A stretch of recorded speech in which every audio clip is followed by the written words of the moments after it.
Merci d'être avec nous sur Radio J et dans quelques instants, nous retrouvons donc notre invité Jacques Bendelak, économiste israélien. Jacques Bendelak, bonjour. Oui, bonjour Eva. Vous êtes donc économiste et auteur de l'ouvrage Les années Netanyahou, le grand tournant d'Israël. C'est à ce double titre que nous vous recevons ce matin sur Radio J. Alors, à 2 mois des législatives en Israël et même après les 3 jours de conflit avec le djihad islamique à Gaza, il n'est question partout, aussi bien du côté israélien que palestinien, que d'économie et de coût de la vie. Expliquez-nous pourquoi. Oui, parce que la principale préoccupation de l'Israélien en 2022, c'est la cherté de la vie, de la vie quotidienne, hein. Le prix augmente, on le sait, la vie est très chère en Israël, principalement parce que les monopoles dans la distribution, dans l'action, sont importants. Et, ils fixent leurs prix très élevés.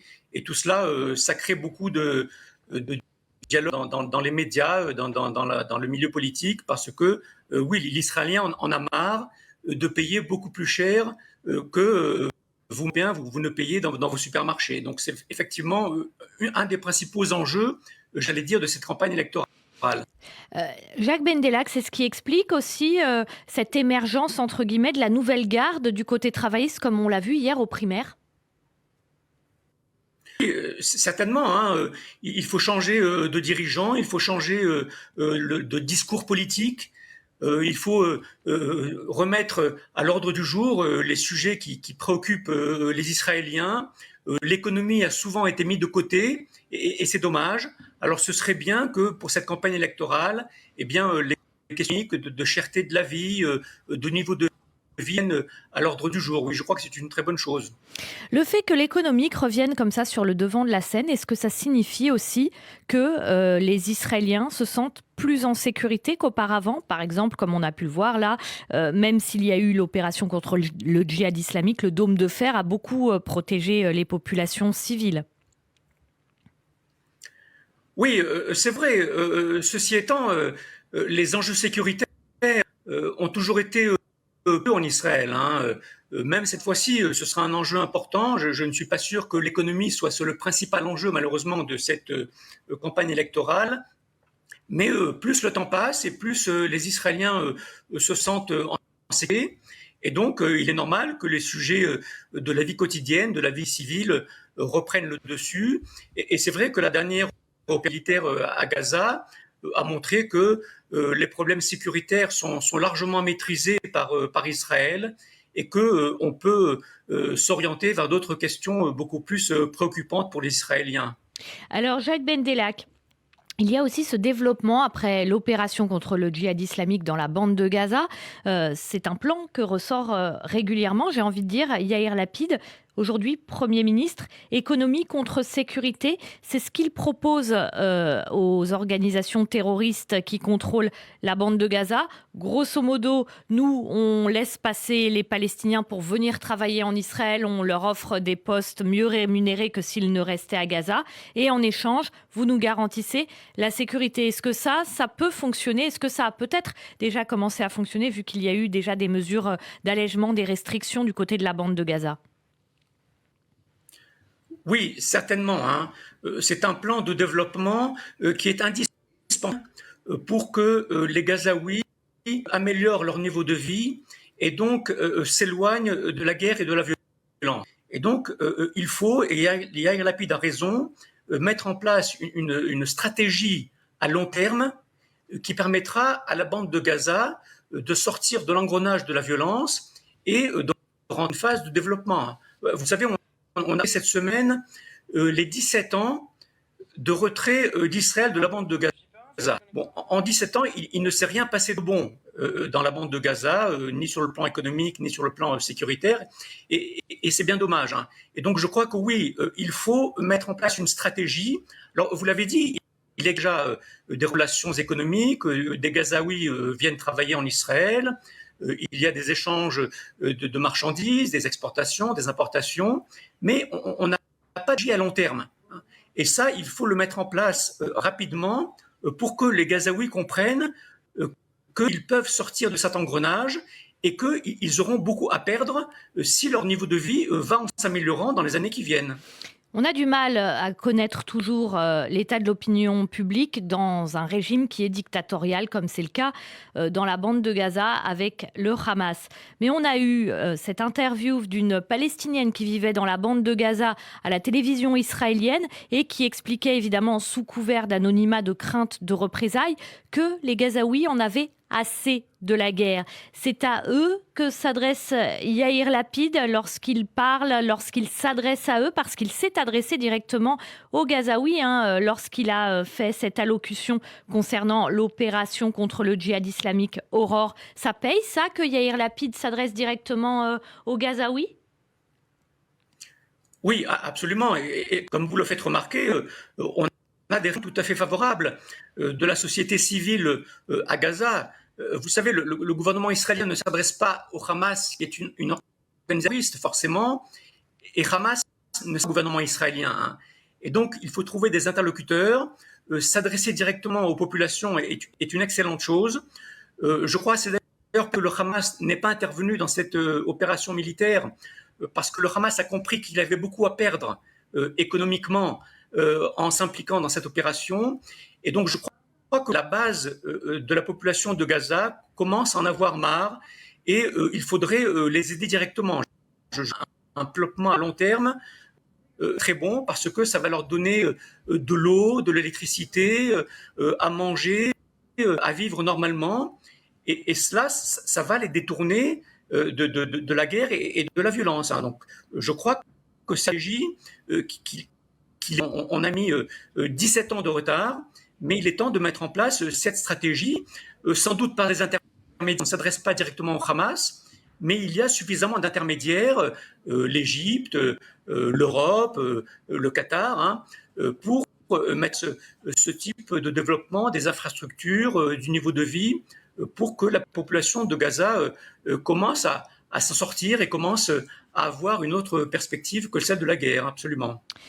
Jacques Bendelak, le but de tout ça, c'est de faire tomber le Hamas ou alors c'est d'amener les Palestiniens à ne pas commettre d'attentats en Israël? Le but est d'avoir une trêve à long terme avec le Hamas, c'est-à-dire une période de calme, pour que les Gazaouis comprennent qu'ils ont beaucoup à perdre de ces opérations militaires. Alors, il n'y aura pas sans doute direct avec le Hamas qui refuse l'existence de l'État d'Israël et vice-versa, mais je crois que le développement à long terme peut conduire à une trêve qui est finalement l'objectif du gouvernement israélien actuel et j'espère les prochains qui viendront. On va vous rappeler par téléphone parce qu'on a des problèmes avec votre connexion Internet. On vous entend très mal, Jacques Bendelak, donc économiste et auteur des années Netanyahou, le grand tournant d'Israël. Nous sommes en ligne avec vous et nous vous reprenons dans quelques instants pour continuer à développer cette actualité israélienne. Nous vous appelons par téléphone parce qu'on a des problèmes pour vous joindre sur Internet, via Internet. Donc on était avec vous en train effectivement de développer ces dossiers importants qui concernent la bande de Gaza et également l'actualité israélienne au niveau économique. Jacques Bendelak, vous êtes avec nous? Oui, absolument, je l'entends très bien. Très bien, parfait. Donc Jacques Bendelak, j'étais en train de vous demander concernant la bande de Gaza si le but c'était de faire tomber le Hamas ou de diminuer les attentats en Israël. Oui, absolument. Le but, c'est de parvenir à une trêve à long terme qui permette aux Gazaouis de vivre normalement, ainsi qu'à la population israélienne. Hein. Vous savez, le Hamas ne reconnaît pas l'existence de l'État d'Israël. Le gouvernement israélien ne peut pas discuter avec le Hamas directement, mais une stratégie de développement économique qui va conduire à une trêve à long terme, c'est effectivement la bonne stratégie pour que les Gazaouis comprennent qu'ils ont beaucoup à perdre d'une guerre et que, en améliorant leur niveau de vie, eh bien, c'est une situation qui peut se prolonger sur le long terme et c'est très bien aussi pour les Israéliens. Shimon Peres disait notamment que en apportant la prospérité aux pays autour d'Israël, à l'époque il y avait encore plus de pays qui ne reconnaissaient pas l'existence d'Israël et aux Palestiniens, ça permettrait d'arranger les choses. C'est la recette qui est aujourd'hui appliquée par Yair Lapid ? Oui, absolument. Hein. La prospérité régionale, le Proche-Orient économique, hein, tout ça, ce sont des thèmes chers à Shimon Peres qui ont été repris par la suite. Hein. Vous savez, même Netanyahou avait proposé la paix par l'économie. Hein. Donc l'économie est un facteur important pour mettre en place une paix durable dans la région. Hein. Alors ce n'est pas seulement ce n'est pas le seul facteur. Hein. L'économie, c'est bien, mais il faut aussi que ça se traduise par une paix politique, comme on essaie de le faire avec l'autorité palestinienne. Avec la bande de Gaza, c'est plus compliqué parce que le Hamas ne reconnaît pas l'existence de l'État d'Israël. Mais encore une fois, une trêve à long terme devrait permettre de favoriser l'économie et donc de changer les mentalités dans le sens d'une relation beaucoup plus pacifique entre Israéliens et Palestiniens. Dernière question, il nous reste juste 2 minutes, Jacques Bendelak. Est-ce que les mentalités, même dans la bande de Gaza, n'ont finalement pas commencé à changer ? Parce qu'on a vu, là, le djihad islamique a attaqué Israël à coups de roquettes, le Hamas n'est pas intervenu. Oui, absolument. Alors, les mentalités changent, même si ça se fait très discrètement, pas ouvertement. Une chose est sûre, c'est que le Hamas a compris que intervenir dans cette opération militaire allait lui coûter cher, hein, et que l'économie avait une primeur.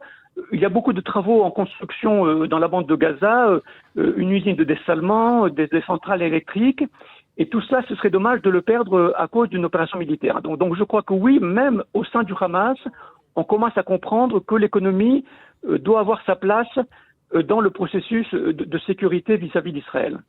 Les années Netanyahou, le grand tournant d'Israël, c'est le titre de votre ouvrage. En quoi les années Netanyahou ont été le grand tournant d'Israël ? Alors, ça a été un tournant, pas forcément dans le sens positif où l'on l'entend, ça a été un tournant beaucoup plus radical, beaucoup plus nationaliste, hein, puisque par exemple, sur le dossier palestinien dont on parle, ça a été le statu quo complet, hein. Aucun avancement n'a été fait. Et donc, oui, pendant 15 ans, Israël a connu une politique beaucoup plus nationaliste, beaucoup plus extrémiste qu'elle ne l'était auparavant. Et ça a conduit Israël, bien sûr, à ne pas connaître la paix dans la région, mais à développer d'autres choses qui sont bonnes aussi. Les accords d'Abraham, par exemple, hein, ont été d'excellents accords de paix. C'est dommage qu'il se soit fait sur le compte des Palestiniens. Hein. Et cela, je crois que le prochain gouvernement va devoir résoudre ce dossier palestinien de façon la meilleure qu'il puisse le faire. Merci beaucoup Jacques Bendelak d'avoir été en direct avec nous ce matin sur Radio J. Excusez-nous pour ces petits problèmes techniques. Vous êtes économiste et auteur de l'ouvrage Les années Netanyahou, le grand tournant d'Israël. Bonne journée à vous.